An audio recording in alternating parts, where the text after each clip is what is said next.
नमस्कार मित्रों, रामचरितमानस के इस भाग में शिव जी की बारात का वर्णन है, जिसमें शिव जी अपने गणों के साथ बारात लेकर के जाते हैं और तुलसीदास जी उनकी बारात का बड़ा ही विचित्र एवं बहुत ही सुंदर वर्णन करते हैं। उदाहरण के लिए शिव जी की बारात में कोई बहुत दुबला है तो कोई बहुत मोटा है, किसी के मुख अजीब से हैं, किसी की आँख ही नहीं है तो किसी की बहुत सारी आँख है, और पार्वती जी के पिता ने घर को कितने सुंदर तरीके से सजाया है उसका भी वर्णन। तो आइए रामायण के इस भाग को शुरू करें। शिव ही शंभु गण करहि सिंगारा, जटा मुकुट अहि मोरु सवारा, कुंडल कंकन पहिर ब्याला, तन विभूति पटके हरि छाला।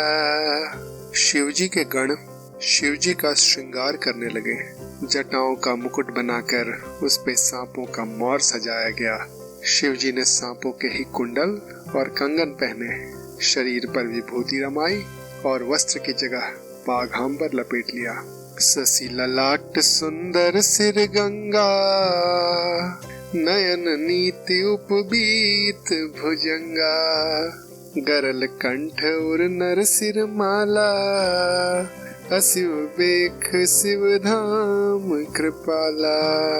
शिव जी के सुंदर मस्तक पर चंद्रमा, सिर पर गंगा जी, 3 नेत्र, सांपों का जनेऊ, गले में विष और छाती पर नरमुंड की माला थी। इस प्रकार वेश अशुभ होने पर भी शिव जी कृपालु हैं और कल्याण के धाम हैं।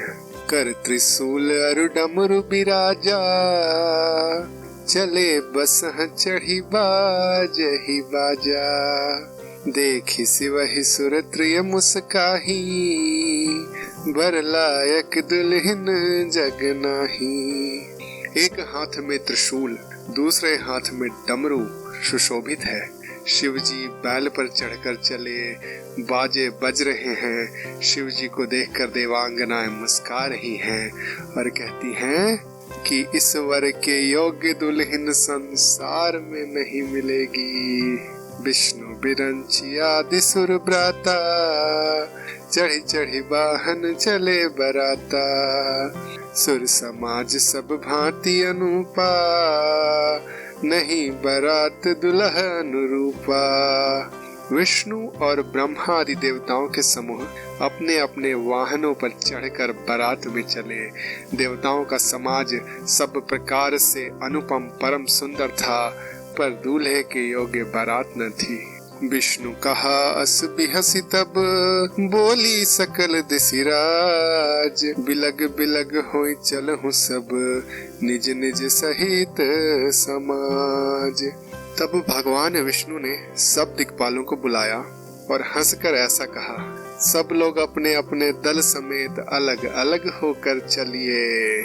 बर अनुहारी बरात न भाई, हंसी कर हूँ पर पुर जाई। विष्णु वचन सुनि सुर मुस्काने, निज निज सेन सहित बिल गाने। हे भाई, हम लोगों की यह बारात वर के योग्य नहीं, क्या पराये नगर में जाकर हंसी कराओगे? विष्णु भगवान की बात सुनकर देवता मुस्काए और वे अपनी अपनी सेना सहित अलग हो गए। मन ही मन महेश मुस्काही, हरि के विज्ञ वचन नहीं जाही। अति प्रिय वचन सुनत प्रिय केरे, भृंगी प्रेरी सकल गण तेरे। महादेव जी यह देखकर मन ही मन मुस्काते हैं कि विष्णु भगवान के व्यंग वचन नहीं छूटते। अपने प्यारे विष्णु भगवान के इन अति प्रिय वचनों को सुनकर शिव जी भी भृंगी को भेजकर अपने सब गणों को बुलवा लिया।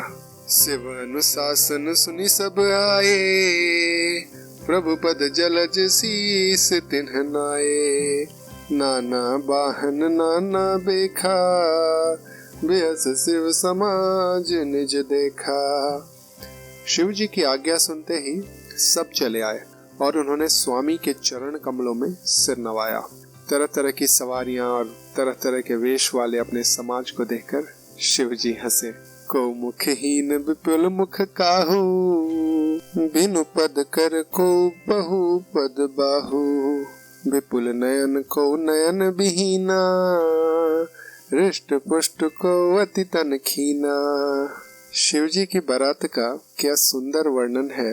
कोई बिना मुख का है, किसी के बहुत से मुख हैं। कोई बिना हाथ पैर का है तो किसी के कई हाथ पैर हैं। किसी की बहुत सारी आंखें हैं, किसी की एक भी आंख नहीं। कोई बहुत मोटा ताजा है, कोई बहुत ही दुबला पतला है। तन खीन को अति पीन, पावन को अपावन गति धरे। भूषण कराल कपाल कर, सब सत्य सोनित तन भरे। खर स्वान सुवर शिकाल, मुख गन बेख अगणित कौगन। बहुजिनस प्रेत पिशाच जोगी, जमात बरनत नहीं बने। कोई बहुत दुबला पतला, कोई बहुत मोटा, कोई पवित्र, कोई अपवित्र वेश धारण किए हुए है। भयंकर गहने पहने, हाथ में कपाल लिए हैं और सब के सब शरीर में ताजा खून लपेटे हुए हैं। गधे, सुअर, सियार से उनके मुख हैं। गणों के अनगिनत वेशों को कौन गिने। बहुत प्रकार के प्रेत पिशाच और योगिनियों की जमाते हैं, उनका वर्णन करते नहीं बनता। नाचहि गावहि गीत, परम तरंगी भूत सब। देखत अति विपरीत, बोलहि वचन विचित्र विधि। भूत प्रेत नाचते और गाते हैं, वे सब बड़े मौजी हैं। देखने में बहुत ही बेढंगे जान पड़ते हैं और बड़े ही विचित्र ढंग से बोलते हैं। जस दुलह तसी बनी बराता, कौतुक विभद हो ही मग जाता। यहाँ हिमाचल रचे बिताना, अति विचित्र नहीं जाई बखाना। जैसा दूल्हा है अब वैसी ही बारात बन गई है। मार्ग में चलते हुए भांति भांति के कौतुक होते जाते हैं। इधर हिमाचल ने ऐसा विचित्र मंडप बनाया है कि जिसका वर्णन ही नहीं हो सकता। सैल सकल जहाँ लगी जग माही, लघु विशाल नहीं बरनी सिराही। बन सागर सब नदी तलावा, हिमगिर सब कहूँ नेवत पठावा। जगत में जितने छोटे बड़े पर्वत थे जिनका वर्णन करके पार नहीं मिलता, तथा जितने वन, समुद्र, नदियां और तालाब थे, हिमाचल ने सबको न्योता भेजा। काम रूप सुंदर तनधारी, सहित समाज सहित बर नारी। गए सकल तुहि नाचल गेहा, गावहि मंगल सहित स्नेहा।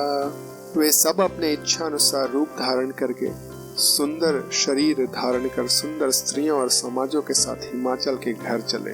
सभी स्नेह सहित मंगलमय गीत गाते हैं। प्रथम ही गिरि बहु गृह संवराए, जथा जोगु तह तह सब छाए। पुर शोभा अवलोकि सुहाई, लागई लघु विरंचिन पुनाई। हिमाचल ने पहले ही बहुत से घर सजवा रखे थे। यथा योग्य उन स्थानों में सब लोग उतर गए। नगर की सुंदर शोभा देखकर ब्रह्मा की रचना चातुरी भी तुच्छ लगती थी। लघु लाघ विधि की निपुणता अवलोकी, पुर शोभा सही बन बाग कूप तड़ाग सरिता। सुभग सब सख को कही, मंगल विपुल तोरण पताका। केतु गृह गृह सोहहि, बनिता पुरुष सुंदर चतुर। छवि देखी मुनि मन मोहहि। नगर की शोभा देखकर ब्रह्मा की निपुणता सचमुच तुच्छ लगती है। वन, बाग, कुएं, तालाब, नदियां सभी सुंदर हैं। उनका वर्णन कौन कर सकता है। घर घर बहुत से मंगल सूचक तोरण और ध्वजा पताकाएं सुशोभित हो रही हैं। वहाँ के सुंदर और चतुर स्त्री पुरुष की छवि देखकर मुनियों के भी मन मोहित हो जाते हैं। जगदम्बा जहाँ अवतरी, सो पुरबर निक जाय। रिद्धि सिद्धि संपत्ति सुख, नित नूतन अधिकाय। जिस नगर में स्वयं जगदम्बा ने अवतार लिया, क्या उसका वर्णन हो सकता है। वहाँ रिद्धि सिद्धि संपत्ति और सुख नित नए नए रूप में बढ़ते जाते हैं। नगर निकट बारात सुनी आई, पुरखर भर शोभा दिखाई। करी बनाव सज बाहन नाना, चले लेन सादर अगवाना। बारात को नगर के निकट आई सुनकर नगर में चहल पहल मच गई, जिससे उसकी शोभा बढ़ गई। अगवानी करने वाले लोग बनाव श्रृंगार करके तथा नाना प्रकार की सवारियों को सजाकर आदर सहित बारात को लेने चले। हर्षे सुरसेन निहारी, हरि देखी अति भय सुखारी। शिव समाज जब देखन लागे, बिडर चले बाहन सब भागे। देवताओं के समाज को देखकर सब मन में प्रसन्न हुए और विष्णु भगवान को देखकर तो बहुत ही सुखी हुए, किंतु जब शिव जी के दल को देखने लगे तब तो उनके सब वाहन सवारियों के हाथी घोड़े रथ बैल आदि डर कर भाग चले। धरि धीरज तह रहे सयाने, बालक सब ले जीव पराने। गए भवन पूछहि पितु माता, कहीं वचन भय कंपित गाता। कुछ बड़ी उम्र के समझदार लोग धीरज धरकर वहां डटे रहे। लड़के तो सब अपने प्राण लेकर भागे। घर पहुंचने पर जब माता पिता पूछते हैं तब वे भय से कांपते हुए शरीर से ऐसा वचन कहते हैं। कहीं काह कहीं जाई न बाता, जम कर धार किधों बरियाता। बर बौराह बहस असवारा, ब्याल कपाल विभूषण छारा। क्या कहें, कोई बात कही नहीं जाती। यह बारात है या यमराज की सेना। दूल्हा पागल है और बैल पर सवार है। सांप कपाल और राख ही उसके गहने हैं। तन छार ब्याल कपाल भूषण, नगन जटिल भयंकरा। संग भूत प्रेत पिशाच जोगिनी, बिकट मुख रजनी चरा। जो जियत रही बरात देखत, पुण्य बढ़ते ही कर सही। देखी ही सो उमा विबाहु, घर घर बात असिलरी कन्ह कही। दूल्हे के शरीर पर राख लगी है, सांप और कपाल के गहने हैं। वह नंगा जटाधारी और भयंकर है। उसके साथ भयानक मुख वाले भूत प्रेत पिशाच योगिनी और राक्षस हैं।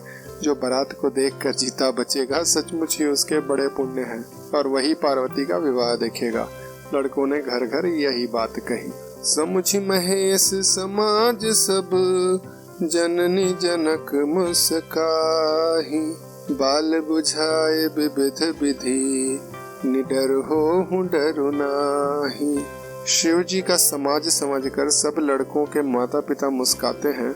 उन्हें बहुत तरह से लड़कों को समझाया कि निडर हो जाओ, डर की कोई बात नहीं।